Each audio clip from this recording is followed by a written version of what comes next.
Hello everyone, welcome to global engineering BD.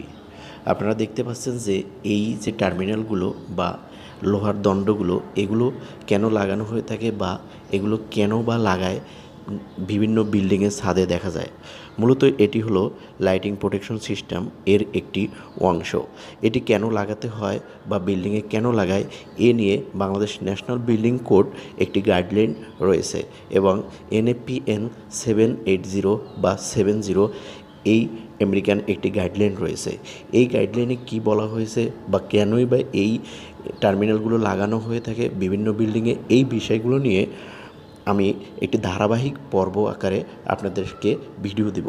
সেই ভিডিওর মাধ্যমে আপনারা বুঝতে পারবেন যে কেন লাইটিং প্রোটেকশন লাগানো হয়ে থাকে এবং লাইটিং প্রোটেকশন এর যে ডিভাইসগুলো রয়েছে বা এই এয়ার টার্মিনাল বা অ্যাক্সেসরিজগুলো এবং কেন কোন জায়গায় কোন অ্যাক্সেসরিজ লাগানো হয়ে থাকে সেই বিষয়গুলো নিয়ে ধারাবাহিক পর্ব আকারে আপনাদের সামনে ভিডিও আকারে উপস্থাপন করব। আপনারা যদি সেই ভিডিওগুলো দেখতে চান তাহলে আমাদের চ্যানেলকে সাবস্ক্রাইব করে রাখুন এবং ফেসবুক থেকে যদি আপনারা দেখে থাকেন তাহলে লাইক এবং ফলো বাটন প্রেস করে রাখুন যাতে পরবর্তীতে এই ভিডিওগুলো আপনাদের সামনে নোটিফিকেশন আকারে পৌঁছে যায়।